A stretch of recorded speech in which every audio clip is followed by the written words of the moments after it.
Hello বন্ধুরা, কেমন আছেন? আমি মোহাম্মদ আলমগীর হোসেন, বাংলা টিউটোরিয়াল হোস্টের পক্ষ থেকে আপনাদেরকে ফটোশপ, অ্যাডোবি ফটোশপ CS6 এর বেসিক টিউটোরিয়াল নিয়ে আজকে আলোচনা করব।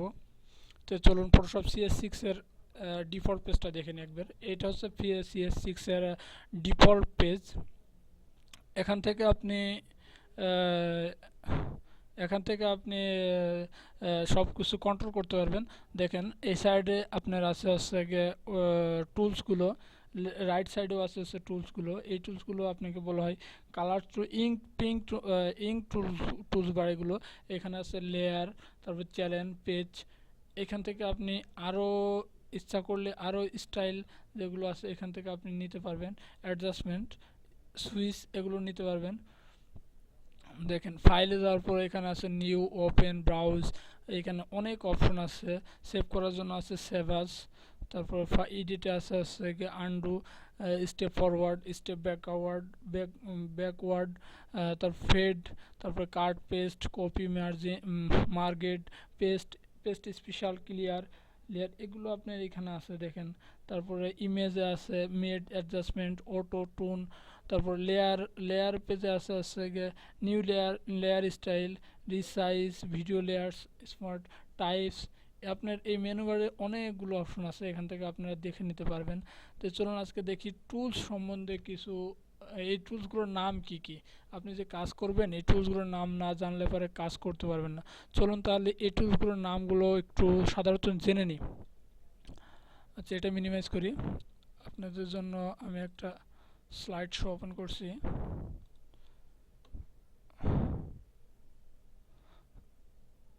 দেখুন, আপনি যদি ভিডিও শিখতে চান তাহলে অবশ্যই আমাদের চ্যানেলের সাথে থাকুন। তাহলে এবারে আপনি ফটোশপের কিছুটা হলেও শিখতে পারবেন। আমরা চেষ্টা করব আপনাকে ফটোশপে কিছুটা দেওয়ার জন্য। কারণ আপনি ফটোশপ নিয়ে কাজ করতে চাচ্ছেন বা প্রফেশনালি ফটোশপ শিখতে চাচ্ছেন। যদি প্রফেশনালি ফটোশপ শিখতে চান তাহলে আমাদের সাথে থাকুন। আমরা A to Z আপনার ফটোশপ শিখিয়ে দেব, এই প্রতিশ্রুতি দিচ্ছি। সেটা আপনার উপর। আপনি যদি আমাদের সাথে থাকার পর আমাদের ক্লাসগুলো মিস করেন তাহলে পরে অবশ্যই আপনি সেটা পারবেন না। এজন্য আমাদের সাথে থাকতে হবে। তো চলুন ফটোশপের কিছু জিনিস দেখে নিই। ফটোশপ CS6, আমাদের এইটা হচ্ছে ফটোশপ CS6। আচ্ছা, যেহেতু আপনার যদি টিউটোরিয়ালটা ভালো লাগে তাহলে লাইক, কমেন্ট, শেয়ার এবং সাবস্ক্রাইব করবেন। আর লাইক করতে হবে এই কারণে যে আপনাকে আমাদেরকে জানাইতে হবে যে না, ভিডিওটি ভালো আছে বা খারাপ আছে। যদি লাইক না করেন তো বুঝতে পারবো না যে ভিডিওটি ভালো হচ্ছে কি খারাপ হচ্ছে।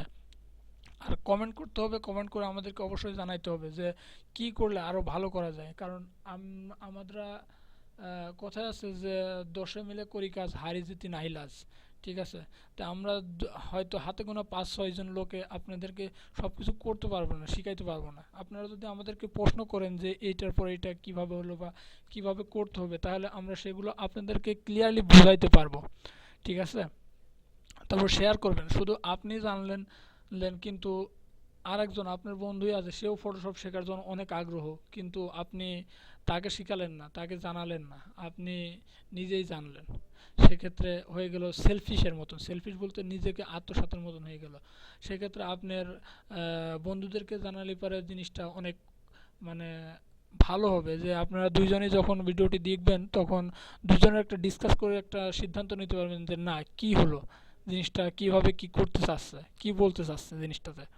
তো এজন্য দুজনে শেয়ার করবেন। শেয়ার করলে পরে যে কোনো জিনিসই বলা আছে যে যারা শেয়ার করে, যারা কাজ শিখতে আগ্রহী, তারা সবসময় আমরা বলি যে প্র্যাকটিস ম্যান ইজ পারফেক্ট। মানে যারা অতিরিক্ত প্র্যাকটিস করে তারা সবসময় ভালো কিছু আশা করে এবং ভালো কিছু পায়। ঠিক আছে? তো আপনি একা একা প্র্যাকটিস করলে তো হবে না। আপনার ভাই, আপনার আরও যারা ফ্রেন্ড আছে তারা তো আপনার মতনই হয়তো ফটোশপ শিখতে চাচ্ছে, বা আপনি ফটোশপ শিখে একটা প্রফেশনাল কাজ করতে চাচ্ছেন, বা আপনি ফটোশপ শিখে অনলাইন থেকে আয় করতে চাচ্ছেন। তো আপনার ফ্রেন্ডও তো আছে, তাই না? যেহেতু আপনার বন্ধু, সেহেতু আপনি তাকেও উচিত যে তাকে টেনে আপনার সাথে সাথে করে নিয়ে আসা, মানে সাথে করে উপরে নিয়ে যাওয়া। আপনি একা একা যদি নিশ্চুপ হয়ে থাকলেন বা শিখলেন, কাজ শিখলেন, অনলাইন থেকে আয় করলেন বা প্রফেশনালি কাজ করলেন, সেক্ষেত্রে দেখা গেল যে আপনার ফ্রেন্ড আরেকজন আপনার সামনে বেকার হয়ে বসে আছে। ঠিক আছে? কিন্তু সে কোনো কাজ করতে পারতেছে না। তো আপনি আপনি যদি তাকে হেল্প করেন বা আপনি যদি তাকে আমাদের এই ভিডিওর কথা বলেন বা আপনি যেখান থেকে শিখছেন সেখানকার কথা বলেন, তাহলে অবশ্যই সে এখান থেকে শিখে হয়তো আপনি যেভাবে কাজ করতেছেন সেও সেভাবে কাজ করতে পারবে। তাহলে কি হবে, যে আমাদের বাংলাদেশে বেকার সমস্যাটা অনেকটাই রিমুভ হবে। আমাদের আপনারা হয়তো জানেন যে বাংলাদেশে একটা বড় আর্থিক সমস্যা হচ্ছে বেকার সমস্যা, যার কারণে আমরা দেখেন অন্যান্য দেশের থেকে অনেক পিছিয়ে আছি। ঠিক আছে, যাই হোক বেশি বকবক করে ফেললাম, কিছু মনে করবেন না। আচ্ছা, সাবস্ক্রাইবটা অবশ্যই করবেন। সাবস্ক্রাইবটা করলে পরে আপনারা আমি যে পরে আমরা যে পরে টিউটোরিয়ালগুলো দিব সেগুলো আপনাদেরকে নোটিফিকেশনে চলে যাবে। ঠিক আছে, তো তখন আপনি জানতে পারবেন যে না আমরা আবার নতুন একটা ভিডিও আসছে, সেগুলো আপনি দেখতে পারবেন। ওকে, দেখেন ফটোশপ সিএস সিক্সের এটা হচ্ছে একটা ডিফল্ট পেজ। যখন আপনি ইনস্টল করার পরে ফটোশপ সিএস সিক্সটা ওপেন করবেন, তখন এরকমের একটা পেজ আপনার সামনে ওপেন হবে। তখন আপনি ভাববেন যে হয়তো এখানে কি আসলো, এগুলো কি, এগুলো কি, এগুলো আসলে একটা ফটোশপ সিএস সিক্সের ডিফল্ট পেজ। আপনি এখানে ভাবতেছেন যে এখানে আমি কিভাবে কাজ করব, এখানে তো কিছুই নেই, কিভাবে কাজ করব। হ্যাঁ, প্রথমে যে কোনো সফটওয়্যারে আমি বলবো যে কোনো সফটওয়্যারে যখন ওপেন করবেন তখন এখানে কিছুই থাকবে না, আপনাকে করে নিতে হবে। কিভাবে করবেন, এখন মূলত কথা হচ্ছে যে কীভাবে করবেন, কোথা থেকে করবেন, আপনি তো জানেন না, তাই না? তো চলুন দেখে নিই যে কীভাবে করব। প্রথমে যখন আপনি উইন্ডোজটা ওপেন করবেন, যখন আপনি ডিফল্ট উইন্ডোজটা ওপেন হবে, তখন আপনি নিউ ফাইলে ক্লিক করুন, ফাইলে ক্লিক করুন। ফাইলে ক্লিক করার পরে নিউ অপশন আসবে। এখানে নিউ অপশনে ক্লিক করার পরে এইখানে একটা পেজ আসবে, ওকে ক্লিক করুন, ওকে ক্লিক করলে পেজ আসবে। এখানে আপনার এইটা হচ্ছে ওয়ার্কিং স্পেস, মানে এখানে আপনি কাজের জায়গা, এই জায়গাটা যে কাজ করবেন সেই কাজের জায়গা। যেখানে দেখেন এখানে যেহেতু ব্যাকগ্রাউন্ড কালারটা হোয়াইট আছে, সেহেতু এখানে আপনার হোয়াইট একটা পেজ ওপেন হবে। ঠিক আছে, এখন হোয়াইট পেজটা আপনি ওপেন করলেন, এখন আপনাকে কাজ করতে হবে। কাজ করতে হলে কী জানতে হবে, টুলস সম্বন্ধে জানতে হবে, মেনু বার সম্বন্ধে জানতে হবে, তারপরে ইঙ্ক বার সম্বন্ধে জানতে হবে, রাইট সাইডে যে টুল বার আছে এই সম্বন্ধে জানতে হবে, লেফট টুল বার সম্বন্ধে জানতে হবে। তো আপনি যদি লেফট টুল বার সম্বন্ধে জানেন না বা রাইট টুল বার সম্বন্ধে জানেন না বা মেনু বার সম্বন্ধে জানেন না, সেক্ষেত্রে আপনি কাজ করবেন কিভাবে? তো অবশ্যই আপনাকে এই মেনু বার সম্বন্ধে জানতে হবে, টুলবার সম্বন্ধে জানতে হবে, রাইট টুলবার সম্বন্ধে জানতে হবে। তো চলুন আমরা প্রথমত মেনুবার না, আমরা প্রথমত টুলবার সম্বন্ধে জানি। মেনুবারটা আমরা পরে দেখব, আগে টুলবার সম্বন্ধে জানি। এখন দেখেন এইখানে দেখেন যে প্রথমে প্লাস চিহ্ন দেওয়া আছে, এখানে একটা গোলাকার চিহ্ন, চার কোণে একটা চিহ্ন আছে ফোটা ফোটা হিসাবে। তো এখানে দেখেন যে ফোটা ফোটা হিসাবে চিহ্নটা আছে এই পাশে, আর ওইটা আছে রাইট সাইডে, আর এটা আছে লেফট সাইডে। আর আগে দেখলাম কি আমরা এইটা উপরে ছিল, এটা নিচে ছিল। আমি আপনাদের বোঝানোর ক্ষেত্রে এবং শর্টকাট করার জন্য আমি এটা সাজিয়ে নিছি। ডিফল্ট হিসাবে আপনাকে ওইভাবেই থাকবে, এইভাবে থাকবে, এইভাবে থাকবে। ঠিক আছে, তো আমি এটা আপনাদের বোঝানোর ক্ষেত্রে সাজিয়ে নিছি। দেখেন এইটার নাম কি, এই টুলটা আপনাকে আগে টুলগুলোর নাম জানতে হবে। যদি নাম না জানতে পারেন তাহলে পরে এই টুলগুলোর কাজ কি আপনি কখনোই জানতে পারবেন না। ঠিক আছে, আর এখন সাধারণত নেটের যুগ, ইন্টারনেটের যুগ বা বিজ্ঞান ও প্রযুক্তির যুগ। আপনি যদি চান যে এখানে এই টুলটার নাম দেখলাম যে মার্কিউ টুল, এটা কি কাজ করে, যদি আপনি এটা লিখে গুগলে সার্চ দেন যে হোয়াট ডু ওয়ার্ক অফ মার্কিউ টুল, ঠিক আছে, তাহলে পরে আপনি এই মার্কিউ টুলের কাজ কি এটা পেয়ে যাবেন। ঠিক আছে, তো তারপর আমি আপনাদেরকে একটু বলি। মার্কেট টুল কাজটা হচ্ছে গিয়ে, যদি মনে করেন যে কোনো একটা জায়গায় আপনাকে রং করার দরকার বা সিলেক্ট করার দরকার, যে ওইটা আপনি কপি করবেন বা পেস্ট করবেন, ওইটা আপনি কপি করবেন বা কাট করবেন বা ওটা মুভ করবেন, সেক্ষেত্রে আপনাকে এই মার্কেট টুলটা ব্যবহার করা হয়। তারপর মুভ টুলটা ধরুন যে আপনি একটা ফরগ্রাউন্ড কালারের একটা উইন্ডোজের যে একটা ছবি নিয়ে আসছেন, ছবি নিয়ে আসার পর ওইটা দেখতেছেন যে নিচে চলে গেছে, এখন এটা আপনাকে উপরে উঠানোর দরকার। আপনার ছবিটা এইখানে আসছে, এখন আপনাকে এটা উপরে উঠাইতে হবে। উপরে উঠাইতে হলে কী করতে হবে, এই মুভ টুলটা সিলেক্ট করবেন, সিলেক্ট করার পরে এই যে আপনার নিচে যে ছবিটা আসছে এই ছবিটার উপর ক্লিক করবেন, ছবিটা ক্লিক করে উপরে টান দিবেন, উপরে টান দিলে দেখবেন যে এটা মুভ হয়ে গেছে, উপরে হয়ে গেছে, উপরে চলে গেছে। লুজ টুলটা ধরেন যে লেসার টুলটার কাজটা হচ্ছে কি আপনাকে এই যে এইখানে যে একটা ছবিটা নিয়ে আসলেন, দেখেন এইখানে একটা ছবি নিয়ে আসলেন, নিয়ে আসার পরে আপনার এই যে আমি আপনাদেরকে এক্সাম্পলি দেখাচ্ছি আর কি, উদাহরণস্বরূপ দেখাচ্ছি। আমি ব্লগে দেখাচ্ছি যে নিয়ে আসার পরে দেখলেন যে এর ব্যাকগ্রাউন্ডটা চেঞ্জ করার দরকার। ব্যাকগ্রাউন্ডটা চেঞ্জ করবেন কিন্তু ফন্টগুলো রাখবেন, মানে ছবিটা রাখবেন কিন্তু ব্যাকগ্রাউন্ডটা চেঞ্জ করে ফেলবেন। সেক্ষেত্রে ছবির চারপাশ দিয়ে এটা দিয়ে সিলেক্ট করে নেবেন। সিলেক্ট করার পরে কপি করবেন অথবা সিলেক্ট করার পরে এটা কাট করে নেবেন। কাট করে নিলে পরে এটা আপনার যে জায়গাটুকু সিলেক্ট করবেন সেইটুকুই আপনার কাট হয়ে চলে আসবে বা কপি হয়ে চলে আসবে। ম্যাজিক ওয়ার্ড টুল দিয়ে আরও সহজে এই লোজ টুলে যেভাবে সিলেক্ট করতে চাচ্ছেন, এই ম্যাজিক ওয়ার্ড টুল দিয়ে আরও সহজে সিলেক্ট করতে পারবেন। সেম কাজ, এটা শুধুমাত্র ক্লিক করে যেটুকু সিলেক্ট করবেন সেইটুকুর উপরে টান দিয়ে ড্রাগ করে নিয়ে আসলে পরে এইটা আপনার সিলেক্ট হয়ে যাবে। আচ্ছা, ক্রপ টুলতে ক্রপ করতে পারবেন, মানে যে কোনো সাইজে ছোট যে কোনো নিত্য আপনার যতটুকু প্রয়োজন ততটুকু রেখে বাদ বাকিটুকু আপনি রিমুভ করে দিতে পারবেন। আচ্ছা, সাইলেন্স টুল। তারপরে হিলিং স্পট টুলটা আসলে আমরা আপনার স্পটে উঠানোর ক্ষেত্রে ব্যবহার করি। যে ধরেন যে কোনো জায়গায় একটা দাগ আছে, আমার দাগটা প্রয়োজন নেই, এই দাগটা আমি রিমুভ করে দেবো, এই জন্য আপনার এই হিলিং ব্রাশ টুলটা প্রয়োজন হয়। সরি। ক্লোন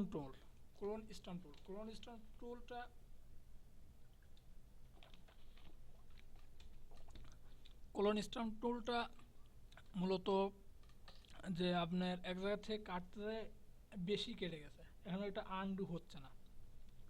ধরেন যে শার্টের একটা কলার এখান থেকে আপনি যখন কাটতেছেন তখন ওইটা আপনার বেশি কেটে গেছে, এখন আপনাকে ওইটা ঠিক করতে হবে। আর কি করবেন, এখন ওইটা আনডু হচ্ছে না, আনডু হলে পরে অপর পেজে চলে যাচ্ছে। এখন আপনাকে ঠিক করতে হলে ওই পেজেই ঠিক করতে হবে। সেক্ষেত্রে কী করতে হবে, এই যে ক্লোন স্টাম্প টুলটা আছে না, এই স্টাম্প টুলটা ক্লিক করার পরে কন্ট্রোল প্লাস অল্টার চাপ দেওয়ার পরে এইখানে আপনি এটা যেখান থেকে নেবেন ওইখানে সিলেক্ট করবেন। সিলেক্ট করে ওই যেখানে আপনার মুছে গেছে ওইখানে নিয়ে যেয়ে ক্লিক করবেন বা ড্রাগ করলে সাথে সাথে আপনার ওই ড্রাগের সাথে সাথে দেখবেন যে যেখানে মুছে গেছে ওইখানটা ফুলফিল হয়ে যাচ্ছে। আচ্ছা, হিস্টোরিক্যাল ব্রাশ টুল বলতে আপনি একটা ধরেন যে চুলের মাথা বা কোনো কিছু ধরেন যে একটা রিমুভ করা দরকার সুন্দরভাবে স্মুথভাবে, বা হিস্টোরি যেগুলো করতে হবে সেগুলো আপনি খুব সুন্দরভাবে সাজাতে চাচ্ছেন, তো হিস্টোরিক্যাল ব্রাশ টুল দিয়ে এভাবেই সাজাতে হয়। ইরেজ টুলটা আপনি সাধারণত ইরেজ করার কাজে ব্যবহার করতে পারবেন, মোছার কাজে ব্যবহার করতে পারবেন। পেন্ট বাকেট টুলটা সাধারণত আপনি পেন্ট করার জন্য ব্যবহার করতে, পেন্ট করা বলতে আমরা সবাই বুঝি যে রং করার কাজে ব্যবহার করতে পারবেন। ব্লোয়ার টুলটা আপনি যদি মনে করেন যে আপনার কোনো চোখের কোণে বা মুখের বা নাকের পাশে কখনোই দেখছেন যে একটা গর্ত মতন আছে, মানে অনেকের কাটা থাকে, অনেকের থাকে, ওইগুলো রিমুভ করব। কিভাবে রিমুভ করব, এই আপনার ব্লোয়ার টুল দিয়ে এটা রিমুভ করা সম্ভব। তার পেন টুল দিয়ে নিখুঁতভাবে কাটার জন্য ব্যবহার করা হয়। তারপরে টাইপ টুল, হরিজন্টাল টাইপ টুলটা হচ্ছে আপনার টাইপ করার ক্ষেত্রে পেজ সিলেকশন টুল, রেক্টাঙ্গুলার টুল, নোট টুল, আইড্রপ টুলটা আপনার যদি এইখানে দেখেন ফরগ্রাউন্ড কালার আছে আপনার ব্ল্যাক, এখানে যদি আপনি রেড আনতে চান তাহলে এই আইড্রপ টুলটা ক্লিক করার পরে এই যে রেড কালার আছে এখানে ক্লিক করেন। ফটোশপে যায় রেড কালারের উপরে ক্লিক করেন, রেড কালারটা এখানে ক্লিক করার পরে এখানে ডাবল ক্লিক করলে আপনার একটা কালার কোডের একটা বার শো করবে। এইখানে বার শো করার পরে এই যে এইটা দেখছেন আইড্রপ টুলটা দেখছেন, এই আইড্রপ টুলটা ওইখানে নিয়ে সিলেক্ট করে ক্লিক করলে পরে দেখবেন যে এইখানে আপনার রেড কালারটা সিলেক্ট হয়ে গেছে, ব্ল্যাক কালারটা তখন আর নাই। ব্যাকগ্রাউন্ড কালারটা হচ্ছে আপনার পিকচারের পিছনে যে কালারটা আছে এটা হচ্ছে ব্যাকগ্রাউন্ড কালার। আপনি এডিট করতেছেন একটা ফন্ট, একটা পেজ নিয়ে এডিট করতেছেন, এখন আপনি এখানে ধরেন যে হোয়াইটের উপরে এডিট করতেছেন, এখন আপনার এই হোয়াইটটা ভালো লাগতেছে না, এখন আপনি এই যে একটা গ্রে, ইয়েলো, তারপরে পিঙ্ক, এই কালারগুলো ব্যবহার করবেন। কিন্তু এই কালারগুলো ব্যবহার করতে হলে আপনাকে এই হোয়াইটটা সরাইতে হবে। কীভাবে সরাবেন, এই যে এইটা আছে এইখানে ডাবল ক্লিক করুন। এখানে ডাবল ক্লিক করলে পরে দেখবেন যে পেন বাকেট টুল, এখানে ডাবল ক্লিক করার ফলে দেখবেন যে একটা আপনার HTML টুলবক্স ওপেন হবে। HTML টুলবক্স ওপেন হলে পরে এখান থেকে আপনি কালার চুজ করে এখানে যখন ওকে করবেন, ওকে বাটনে ক্লিক করবেন তখন এখানে শো করবে। তো বুঝতেই পারছেন যে টুলবারগুলো অনেক উপকার একটা অনেক নিত্য ও অনেক প্রয়োজনীয় একটা একটা বিষয়। তো চলুন টুলবাস এইগুলো তো শুধুমাত্র বেসিক যেগুলো ডিফল্ট হিসেবে আপনাকে শো করছে, এর ভিতরেও 2 থেকে 3টা করে এক একটা টুলবক্সের উপরে আছে। টোটাল আপনার ফটোশপের টুলস আছে 120টার মতন। 120টা টুলসের অত্যন্ত অত্যন্ত খুবই গুরুত্বপূর্ণ কাজ আছে এতে। ঠিক আছে, তো চলুন দেখে নিই কী কী টুলস আছে। এইখানে আছে আপনার 22টা টুলস। এইখানে দেখুন, এখানে দেখুন আমি বলছিলাম যে প্রত্যেকটা টুলসের ভিতরে 2 থেকে 3টা বা 4টা বা 5টা টুলস আছে। ঠিক আছে, তো দেখেন এখানে রেক্ট্যাঙ্গুলার টুলটা আমি তখন বলছিলাম যে রেক্ট্যাঙ্গুলার মার্কার টুল। ঠিক আছে, মার্কিউ টুল। এখানে দেখেন রেক্ট্যাঙ্গুলার মার্কিউ টুলের ভিতরে ইলিপস টুলটা এখানে আপনার সার্কেল টুলটা আসছে, তারপর র টুলটা আসছে, ক্লম টুলটা আসছে। ঠিক আছে, এখানে আছে quick selection tool, magic wand tool, তারপর হিলিং স্পট টুল, তারপর হিলিং ব্রাশ টুল, তারপর পেস্ট টুল, তারপর I drop tool, I tools, red eye tools, তারপর ক্রোন স্টম্প টুল, প্যাটার্ন স্টাইল টুল, তারপর ইরেজ সিস্টেম টুল, ইরেজ টুল, তারপর ব্যাকগ্রাউন্ড ইরেজ টুল, তারপর ম্যাজিক ইরেজ টুল, ব্লু টুল, blower টুল। এখানে আমি বলছিলাম শুধু ব্লোয়ার টুল, দেখেন এখানে শার্পেন টুল আসছে, তারপর আছে যে সাম সামডেস টুল, এটা কি জানি না, সরি, হরিজেন্টাল হরিজেন্টাল টাইপ টুল। হরিজেন্টাল টাইপ টুলটা আমি শুধু তখন বলছিলাম হরিজেন্টাল টাইপ টুল, এখন দেখেন হরিজেন্টাল টাইপ টুলের সাথে ভার্টিক্যাল টাইপ টুল আসছে, হরিজেন্টাল টাইপ মার্কস টুল আসছে, তারপর ভার্টিক্যাল টাইপ মার্কস টুল আসছে। তারপরে I drop tool. I drop টুলটা আইড্রপ টুল আমি তখন বলছিলাম শুধু আইড্রপ টুল, এখন দেখেন কালার স্যাম্পলার টুল আসছে, স্যাম্পলার টুল, কালার স্যাম্পলার টুল আসছে, তারপর মেজার টুল আসছে, তারপর দেখেন কাউন্ট টুল আসছে। এখানে দেখেন 4টা টুল আসছে। তাহলে বুঝতেই পারছেন যে ফটোশপে কতগুলো টুলস আছে। টুলস থেকে ভয়ের কিছুই নেই, কাজ করতে করতে আপনি আস্তে আস্তে সবই শিখতে পারবেন। তারপরে এখানে দেখেন যে ল্যাসো টুল আছে, তারপর পলিগন টুল আছে। এখানে আমি শুধুমাত্র ল্যাসো টুলের জিনিসটাই দেখিয়েছিলাম, কিন্তু পলিগন টুল, পলিগন ল্যাসো টুল এগুলো তো ছিল না, তাই দেখাইতে পারিনি। এখন দেখেন যে এটা ক্লিক করার সাথে সাথে পলিগন টুল, পলিগন ল্যাসো টুল, তারপর ম্যাগনেটিক ল্যাসো টুল এগুলো আছে। তারপর এখানে সাইলেন্স টুল একটাই ছিল তখন, এখন সাইলেন্স সিলেক্ট টুল। তারপর ওইখানে ছিল শুধুমাত্র ব্রাশ টুল। এখানে দেখেন পেন্সিল টুল আছে, কালার রিপ্লেসমেন্ট টুলস আছে। ঠিক আছে, আর ওইখানে ছিল হিস্টোরি ব্রাশ টুল। এখানে দেখেন আর্ট হিস্টোরি ব্রাশ টুল আসছে। ঠিক আছে, 2টা অপশন আছে এখানে। তারপরে আগে যখন আমরা এসে দেখছি তখন দেখছি যে আমাদের এখানে পেন বাকেট টুল ছিল। ঠিক আছে, এখন দেখেন যে পেন বাকেট টুলের সাথে আরেকটা টুল আছে গ্রেডিয়ান্ট টুল। তাহলে বুঝতেই পারছেন যে এর সাথে আরেকটা টুল অ্যাড আছে। তো এখানে দেখেন ড্রাগো টুল, তারপর ব্রাউন টুল, তারপর স্পঞ্জেস টুল, তারপর pen tool, free from pen tool, added anchor pen tool, তারপর ডিলেট অ্যাঙ্কর পেন টুল, তারপর কনভার্ট পেন টুল, তারপর page selection tool, direct selection tool.